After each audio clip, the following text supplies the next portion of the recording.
In the middle of the Second World War, there was a technological accomplishment that made the Manhattan Project look easy, at least according to a handful of true believers.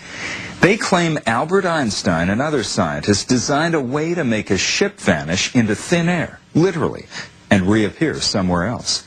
Bizarre or not, the story of teleportation has inspired 2 movies, countless books, and numerous websites filled with rumors and conspiracy theories. What actually happened to the USS Eldridge in the fall of 1943? Join us for the true story of the Philadelphia experiment.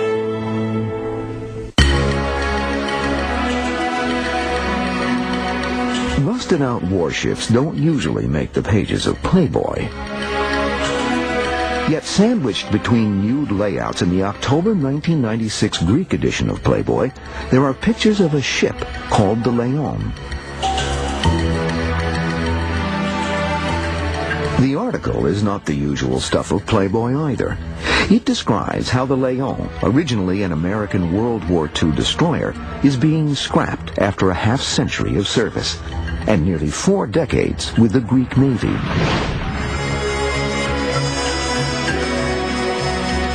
But as it happens, this is no ordinary warship. The vessel the Greeks call the Leon has a legendary past life.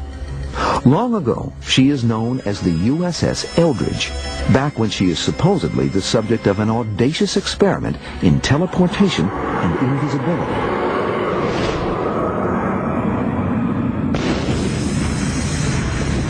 As the story goes, the experiment takes place in the early years of World War II as a countermeasure against German U-boats.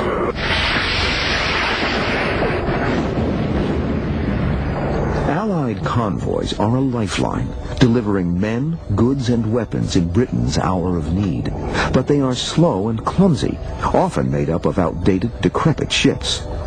The warships protecting them are a step behind enemy subs, as they have wider turning radiuses.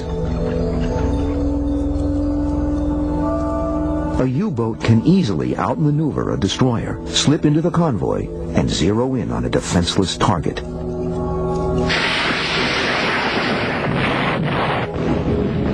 In 1942 alone, more than 1,000 Allied ships are torpedoed and sunk. To combat the subs, the U.S. Navy develops a more maneuverable kind of warship called a destroyer escort. A destroyer escort is an anti-submarine vessel, and it's sort of like a destroyer, except that it's not as fast. It has a much smaller turning circle. Better maneuverability might not be the only thing in the works. Believers in the Philadelphia experiment say there are plans to give the destroyer escort the supreme advantage over submarines: invisibility. The alleged brainchild of none other than Albert Einstein. Einstein, in fact, worked for the Navy at the time. Officially, he is working on ideas for conventional weapons, including torpedoes and underwater mines. But this is a cover for Einstein's real project, at least so say believers. Among them, a supposed eyewitness to the experiment named Carlos Allende. According to Allende, the Navy used a variation of Albert Einstein's unified field theory, which at that point in time was supposedly uncompleted. And they used this unified field theory to bend light, to render the ship invisible because it was encased in this electromagnetic fog.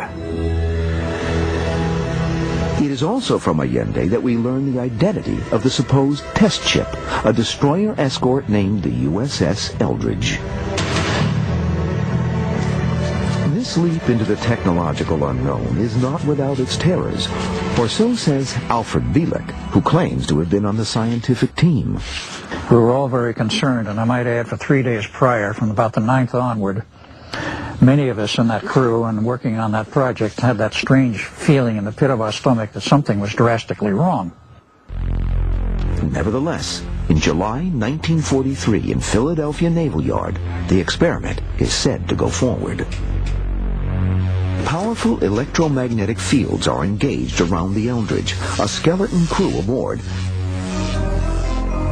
Scientists and officers watching at a safe distance. The only other reported eyewitness is Carlos Allende, a deckhand on a nearby Liberty ship. And what he claims he saw was a ship that was engulfed in a greenish, almost a Satan almost fire, a green fiery fog.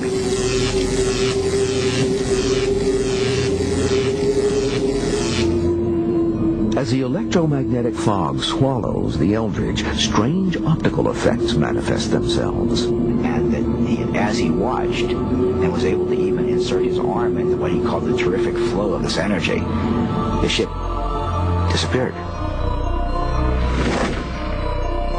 To the amazement of all the onlookers, they not only had radar invisibility, they had optical invisibility.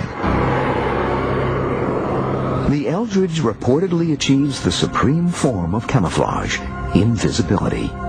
But then comes an even stranger effect, teleportation.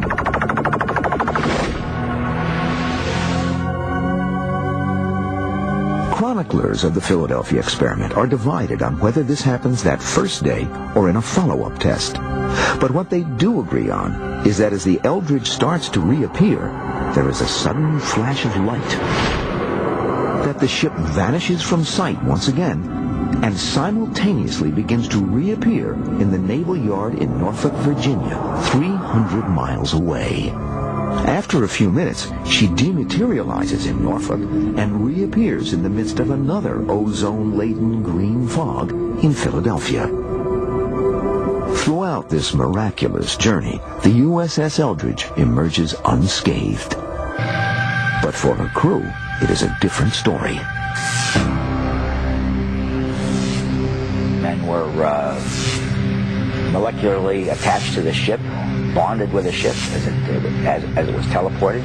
Men were driven insane. Men caught fire. Men went invisible. I mean, it was terrible, horrific things that happened to these crew members.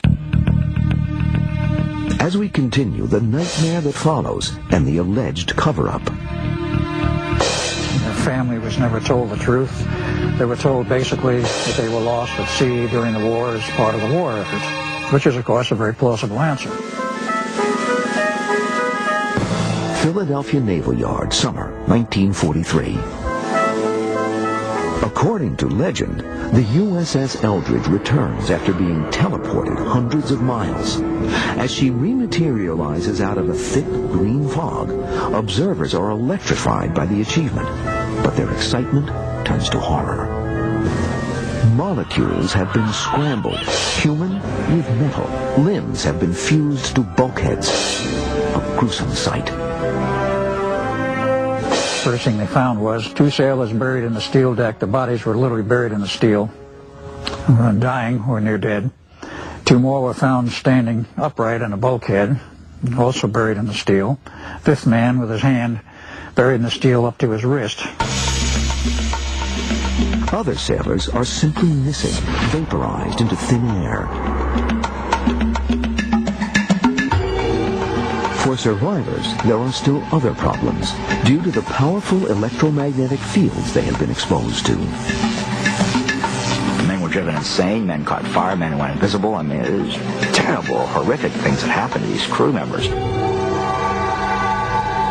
The problem basically was that the human nervous system could not take exposure to that level of magnetic and electric fields, and it would cause neural damage. Nerve damage so severe that some of the victims are reportedly institutionalized, while falsely classified as missing in action.